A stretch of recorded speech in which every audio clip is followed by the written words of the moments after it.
Luc Audrin et Fernando Pinto da Silva, bonjour.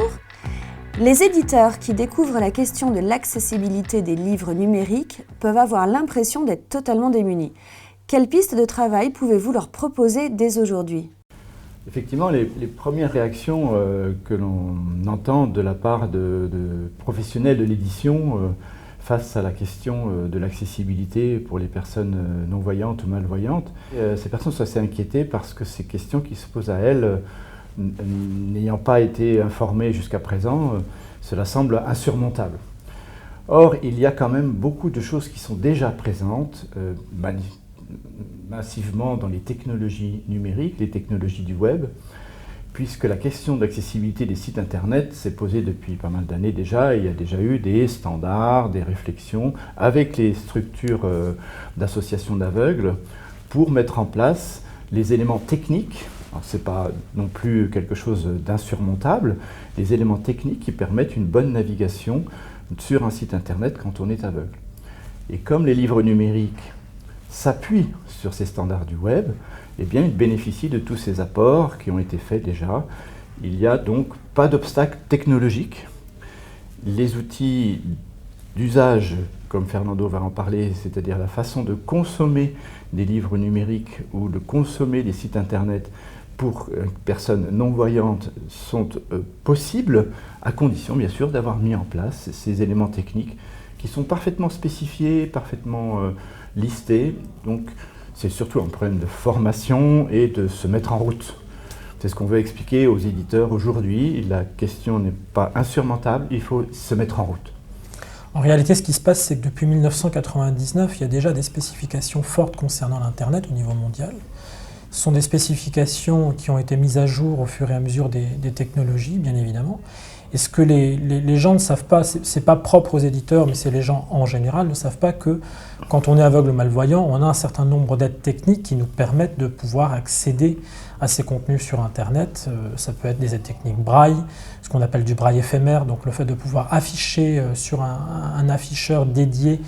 le contenu qu'on aurait normalement sur un écran standard, mais de l'avoir en braille sous nos doigts. Ça peut être utiliser des technologies dites text-to-speech, c'est-à-dire des voix donc synthétiques qui vont nous restituer ce qu'on a à l'écran. Et comme le disait Luc à l'instant, ce qui se passe, c'est qu'on est en capacité, lorsqu'on a ces technologies et que l'on sait s'en servir, donc ça pose une autre question, mais on a la capacité du coup de pouvoir parcourir des sites internet et donc aussi de pouvoir parcourir des livres numériques, les utiliser, les emprunter, faire ce qu'on souhaite faire avec un livre, à condition effectivement que ce livre soit correctement préparé. On prend souvent l'analogie, c'est-à-dire de dire qu'il ne viendrait pas aujourd'hui à l'esprit pour un architecte de bâtir une nouvelle construction sans mettre des rampes, sans mettre des choses facilitatrices pour accéder à un immeuble parce qu'on peut être en fauteuil, parce qu'on peut avoir besoin d'y accéder avec une poussette, etc., etc. Il en va exactement de même avec le livre numérique. C'est-à-dire que si on ne fait pas au préalable un certain nombre d'aménagements, on ne va pas garantir à tous le fait de pouvoir y accéder, quelle que soit sa façon d'utiliser ce média. Et c'est précisément ce pourquoi on va intervenir cet après-midi, c'est-à-dire expliquer quelles sont les bonnes règles à respecter pour faire un livre numérique qui va permettre à tout un chacun de pouvoir s'en emparer, qu'il ait une difficulté temporaire ou permanente pour accéder à ce média numérique. C'est exactement ce que disait Virginie Claessens, la présidente de la commission numérique ce matin, en parlant du thème de ces assises, comment lirons-nous demain ? Eh bien, de ce « nous », ce n'est pas seulement les personnes voyantes, ce « nous », c'est toutes les personnes susceptibles d'avoir accès à la culture. Et on a une opportunité, on vit un tournant extraordinaire avec les technologies numériques, c'est de faire que ce « nous » soit vraiment inclusif. Et que, moyennant de mettre en place les spécifications très bien décrites déjà, qui permettent aux outils des aveugles, ce qu'on appelle les techniques d'assistance, de restituer sous forme donc de braille ou de voix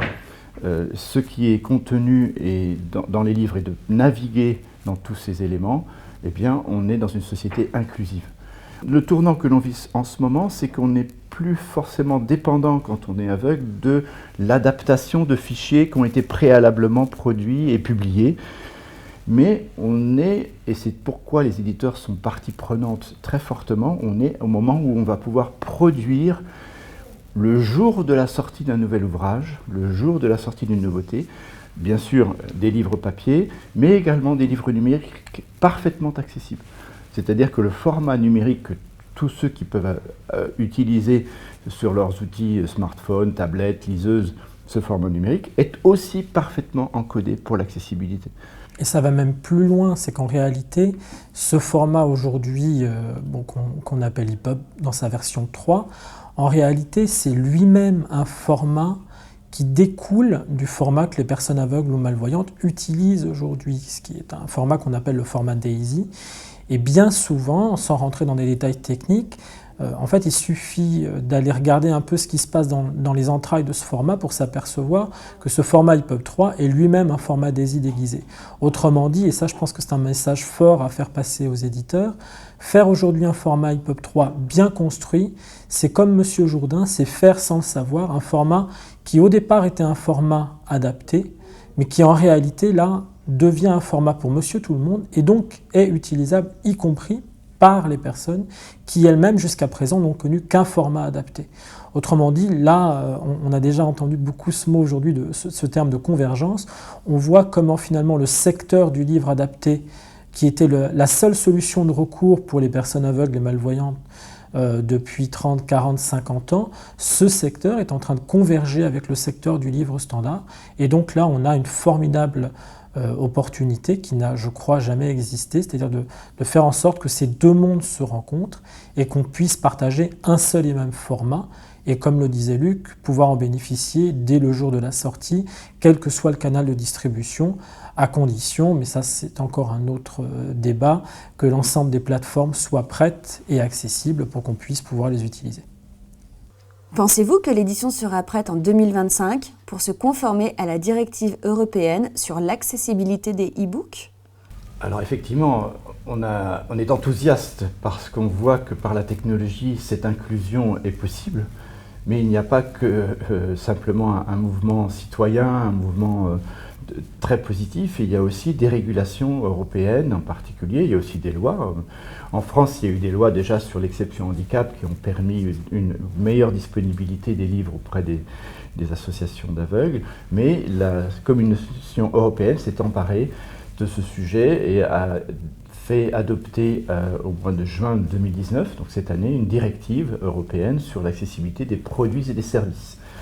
Parmi les services, il y a le service de la culture sous forme d'e-book.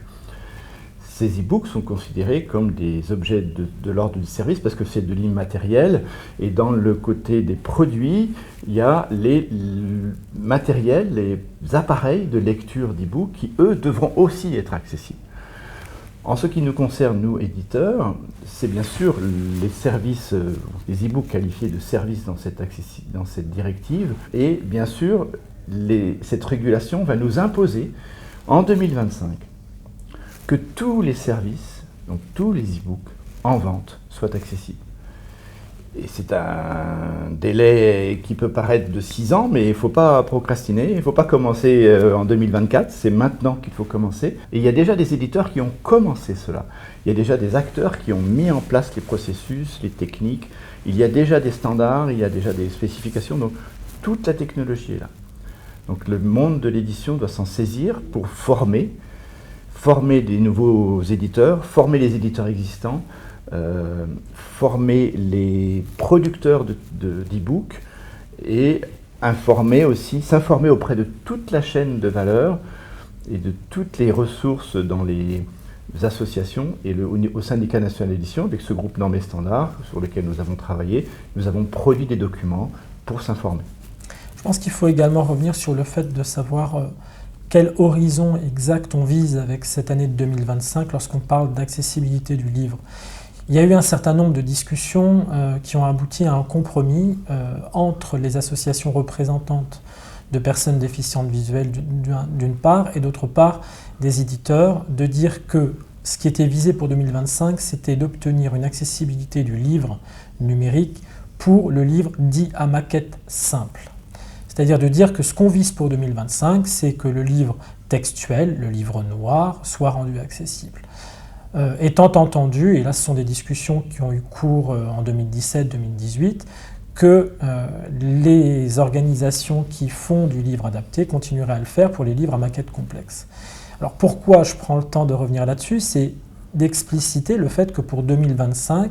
ce qui est visé par cette directive publiée le 7 juin 2019, c'est bien le livre à maquette simple. Et donc sur la question qui nous est posée, oui, ça nous semble raisonnable de penser que les éditeurs peuvent mettre en œuvre leurs chaînes éditoriales pour qu'elles soient en capacité de produire du livre numérique nativement accessible sur du livre à maquette simple, à condition effectivement de s'y préparer dès maintenant, de penser la production du livre, également aussi la production des métadonnées, puisque les métadonnées sont en réalité les données qui vont décrire les livres et qui vont nous permettre, à nous, public en situation de handicap, de savoir si les livres sont accessibles ou pas. Et oui, raisonnablement, sur les 5 à 6 ans qui viennent, c'est faisable. Mais effectivement, il ne faut pas se réveiller en 2023 ou 2024 en se disant « et au fait, on a une obligation qui pèse sur nous, il va falloir commencer à le faire ». Non, il faut commencer à y réfléchir aujourd'hui parce qu'on sait que les processus sont longs, parce qu'il faut maturer un certain nombre de choses, parce que les éditeurs ont différentes façons de travailler par marque,